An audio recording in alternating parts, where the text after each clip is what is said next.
Welcome back, everybody. This Week in America. Thank you for joining us on the program. Website thisweekinamerica.us.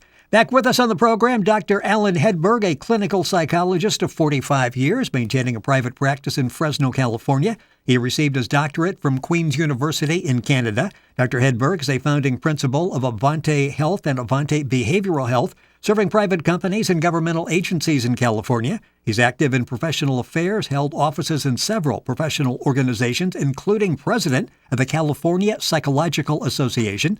Dr. Hedberg is in demand nationally for workshops and speaking engagements, dealing with topics such as addiction problems, marriage and family enrichment, the aging brain, depression, living a healthy lifestyle, and others. He has published over 75 papers, written 7 books, working on number 8. He's with us on today's This Week in America, Dr. Allan Hedberg. He's with us to discuss his book, Living Life at Its Best, Where Faith and Emotional Intelligence Intersect. Dr. Hedberg, welcome back to the program. It's great to have you with us. Thank you. Thank you. Good to be back. A little different topic today than what we sometimes talk about, but emotional intelligence is an extremely important topic in our world and interpersonal world and as we relate to others. So should be a good little discussion here. Well, I think it will be, and it's interesting that so much of what in fact, you start in the book and you talk about this, and I want to mention very briefly here. Reverend Fred Beck, in 1945, your family moves to Chicago. You're a couple of blocks from the church. And here's and I can see him as you're describing him. He's like 6 feet 5 inches tall. He wears a tuxedo when he gets up to give his Sunday sermons. And outside the church, he would have little nuggets of information available there, arrowheads you call them, sort of what was coming up in the sermon that week. And you've taken arrowheads and you make them a very important part of your book, Living Life at Its Best. Yeah, arrowheads are like little adages. You know, they're little sermons in themselves. They're little messages that people can memorize and then remember. And he was great for that. He was a pastor that had a mind that just kind of captured an idea and put it into a little phrase. And I remember, I was a child at the time, but I can remember him making these various kind of statements. I can remember him putting them on the board out in front of the church. And it was just kind of a way to kind of learn a little lesson and keep it in a little bit of a nugget. So I kind of shared that idea in the book as well and brought many. I have permission from his family to use those arrowheads and put them in my book because I think they teach messages and they teach lessons that are otherwise overlooked and we pass them by. So that was one of the features of the book. And he did publish your book back in 1943, 660 quotes, and like you said, many of the quotes you use in your book, Living Life at Its Best, Where Faith and Emotional Intelligence Intersect. They're short, they're right to the point, they're an integral part of the book. And I want to talk about the title, Emotional Intelligence. When you say that, some people go, I'm not quite sure I understand what exactly that is. What are we talking about with emotional intelligence? Well, it's an interesting topic because most of us have grown up and have the idea that intellectual intelligence is what's important. If you have an IQ that's 100, you're average. You have an IQ that's 120, 115, you're above average. You know, and you can move up the scale. Or if you have an IQ that's below 100, you're into a kind of a tough time in learning, and you're into the lower levels, you're into mental retardation. So we have this idea that intellectual intelligence is really what's important. But what we find in jobs and in school and in interpersonal relationships, our marriages, our colleague relationships, it's not how smart you are, but it's how emotionally intelligent you are. And do you have the emotional feelings for other people? Can you relate to other people through a feeling level? Do they have a sense that you care, a sense that you have compassion, a sense that you really like them or you like yourself, and then you're into a relationship that flourishes? And it's a very different kind of intelligence, but it's a very important kind of intelligence, particularly when it comes to schools and work and marriages and relationships. You use some great examples. If you're thinking, okay, exactly who are you talking about? You use examples of Tanya Harding, Mike Tyson, Bobby Knight, people that had excellent trade skills, but we're lacking at the emotional level. That sort of brings it home to us because we can all look at them and go, yeah, what they did in the workplace was exceptional, but they had emotional baggage that they were carrying around. I think we find this a lot in our world today when we glorify a lot of the people in Hollywood and various sporting activities and sports persons. We glorify their skill and their achievements and their notoriety of appearance or skill. But it's that relationship level that is missing in so many people. And that's why they don't become successful throughout life. They become successful in their sport, they become successful in their acting, but they don't become successful in their relationships and throughout life and who they work with. And that's more important. You point out the average person really needs to get a hold of the idea that I need to relate better, not just be smarter. that's all in the book, Living Life at Its Best, Where Faith and Emotional Intelligence Intersect. Dr. Allan Hedberg, our guest on the program. His website is authorallanhedberg.com. Allan is A-L-L-A-N, Hedberg, Hedberg.com. Information at our website, thisweekinamerica.us. And you point that out, that one study shows that 27% of workers display poor emotional intelligence. So it's not something that's rare. That's basically over 1 out of 4 in the workplace. Yeah, well, if you work with 4 people, one is going to have a problem and manifest that problem daily in your work and make your life miserable, make your work situation uncomfortable. 60% of the work that we do flourishes on the basis that we have emotional intelligence, that we have feeling, we have caring, we have compassion, we have empathy. But yet, on the other hand, a quarter of the people relate to each other in a very destructive, hostile, mean-spirited, difficult way. So it doesn't work. So no wonder our work world is kind of upside down at times, and our production is low, and it costs a lot of money to have low production to keep people on that are not effective in their relationships. So they not only make it hard for others, but they don't work very well themselves. In the book, Living Life at Its Best, you've got 15 components of emotional intelligence, and you use a dashboard. I want to talk about that in a second, but you also, to help illustrate the points of emotional intelligence, you use biblical characters, and you talk about those and how relatable they are at the end of each of the chapters. Talk about why you decided to go in that direction, and again, give us something that we could grab a hold of. Well, I wanted to get something that would illustrate the concept that I'm trying to talk about.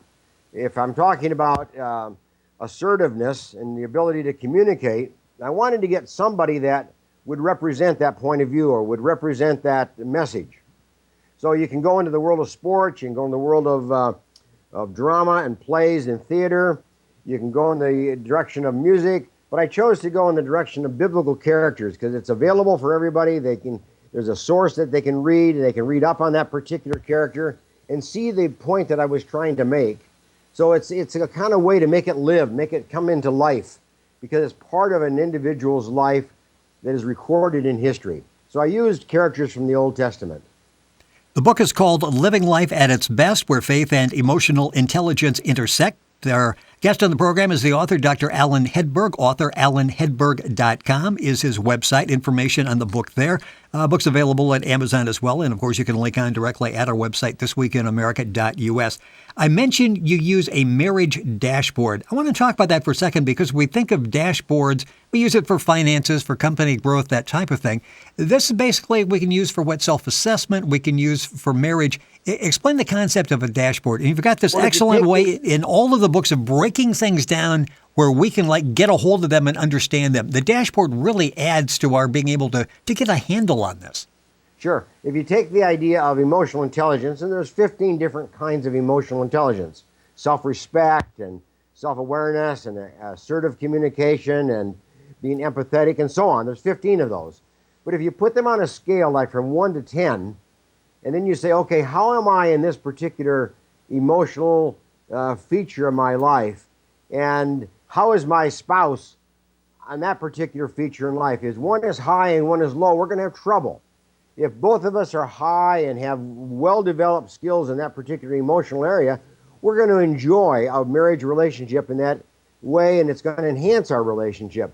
So what you want to do is use kind of a dashboard. How am I doing? How is my spouse doing in our area of emotional intelligence so that we can improve where we need to improve and take advantage of the strengths that we have and make our relationship even better, stronger. So it's kind of a dashboard. It's just kind of a way of getting an assessment, getting a handle on how well am I doing in my emotional intelligence, not just in my making of money or just being a parent or just kind of getting through the day, but how do I relate? And how do we relate together so we're enjoying each other, but we're helping each other, we're advancing each other? And you encourage people to evaluate on an ongoing basis. It's not like at the beginning of the marriage we do this and that's the end. What we all change, we all evolve, and obviously it's very important to maintain where we stand in the relationship. We take it, and our spouse takes it as well. Well, in every relationship, sure, we have our ups and our downs. We have times when we really need to fine-tune ourselves, fine-tune that relationship. And this book is a way to do it. Kind of look at it, survey it, kind of summarize it, get a couple areas that you would like to work on in your life and work on them for a week or two or three, and then improve yourselves and enjoy a better relationship. You're a better spouse, obviously you're a better parent, as well as a better worker and a better student or whatever it might be. So the concept here is it's a guideline to say, here's a couple areas where we can improve and improve the relationships that we're in. The book is Living Life at Its Best, Where Faith and Emotional Intelligence Intersect. Our guest on the program is the author, Dr. Allan Hedberg.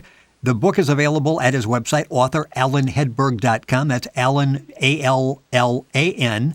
And it's available as well at Amazon. Go to Barnes & Noble, go to our website, thisweekinamerica.us, and get information as well. 15 components you talk about in the book. They're daily exercises, a journal. It's a participatory book. I mean, you look through this and you can grow with this. You can keep notes. You can go back and refer to it. I want to talk about some of the chapters now. Self-respect is interesting because you're talking about that being an honest thinking of oneself. And sometimes that's difficult to do. We may perceive ourselves differently than other people do. How difficult is it to be honest when we're doing self-respect and getting an honest opinion of who we are? Well, self-respect is like self-esteem. You know, we talk about that, but it's the idea that you have to start with yourself and say, you know, I'm a good person. I'm a quality person. I have value. I have importance. I make contributions. I contribute to other people's life. I contribute to society. I have value. I'm important. You start with that, because if you don't see yourself in any kind of a positive way, you're going to be a blur in life, and you will contribute very little, if anything at all. So self-respect is really kind of a way of saying, I have value, I want to share that with others, and I want to emote that, you know, to other people so that they can learn from me and get a sense of self-respect by themselves or for themselves. So self-respect is that kind of way of saying, this is a starting point. I need to have self-esteem, and if I don't, I need to work on that. I need to look at ways in which I do have quality, I do have skills, and I do have ability, and espouse those and claim them. You also talk about assertive communication, and one of the things that struck me as I'm reading that is you talk about the process of listening, and you'd almost think, okay, assertive communication, you're telling me what's really important as well is the art of listening. And I think so many of us really don't refine that art. It's sort of missing in our vocabulary, in our daily lives. Talk about the process of listening and the importance of that. Well, listening can be passive, as can communication, but listening can be active, as can any kind of spoken communication as well. When you're actively listening, you're asking questions, you're nodding, you have eye contact, you repeat, you ask for clarification, you paraphrase, you give back what you've heard. You're active in the process. You're not just sitting there in a passive, placid, kind of way. So in active communication and effective communication, you need to speak up. You need to represent yourself. You need to represent your ideas and how you feel, what you want. But you also have to be very attuned to what other people are saying, what they're asking for, and what they want. And you have to understand that. And sometimes you have to interact to make sure that you understand what other people are trying to say and what they're trying to ask for. Dr. Allan Hedberg, our guest on This Week in America. The book we're talking about, one of many from Dr. Hedberg, is Living Life at Its Best, Where Faith and Emotional Intelligence Intersect. Dr. Hedberg is a clinical and consulting psychologist. His website is authorallanhedberg.com. Information at our website, thisweekinamerica.us. Another component you talk about in the book is empathetic interactions. And I think you refer to that as a long-lost trait. And it comes, you say, from a caring heart. Talk about that and the importance of empathy. Empathy is compassion. Empathy is caring. Empathy is having a heart for other people. Empathy is kind of getting into the skin of other people, getting into the feelings of other people, getting into the experience of other people, kind of having a sense of what they're going through and appreciating that.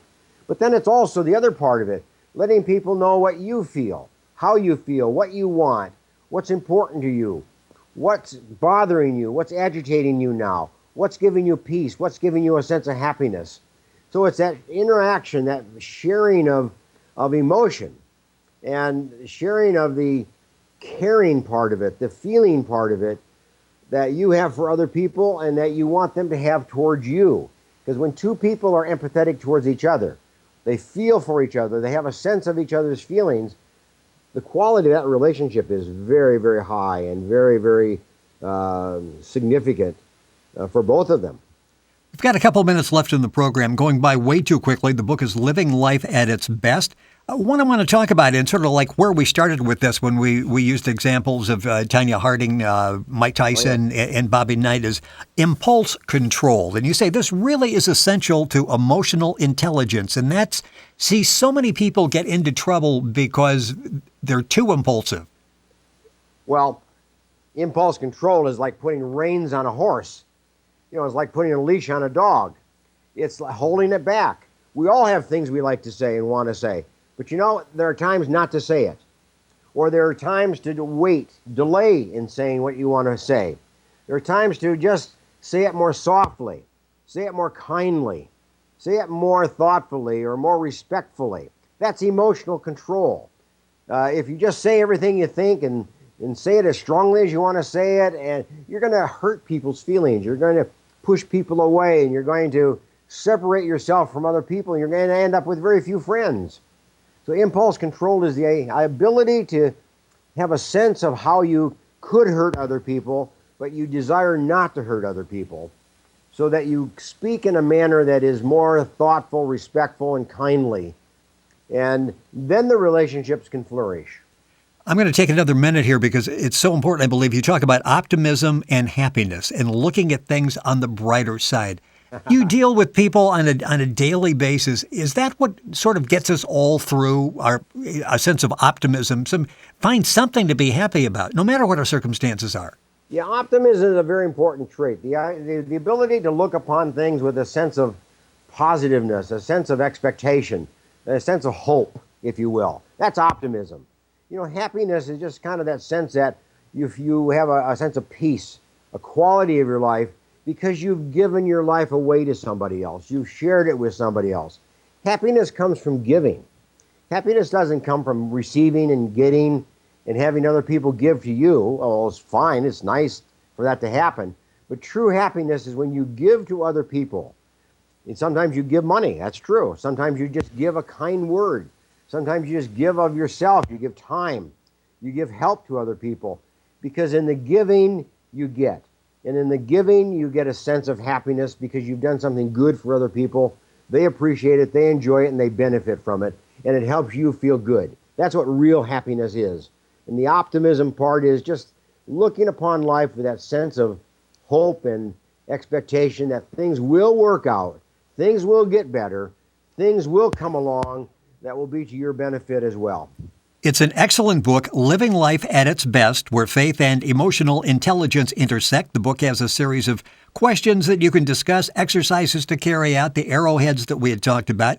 The author of the book is Dr. Allan Hedberg. The website is authorallanhedberg.com. Allan is A-L-L-A-N, allanhedberg.com. Book available at his website. All of his books available at his website. Of course, information available at Amazon, Barnes & Noble, and you can link on directly by going to our website, thisweekinamerica.us. Dr. Hedberg, always a pleasure to have you on the program. Looking forward to having you back. Thank you. Thank you very much. It's good discussion. It was a good discussion. The book, again, Living Life at Its Best, where faith and emotional intelligence intersect. Our guest on the program is Dr. Allan Hedberg. More information at our website, thisweekinamerica.us.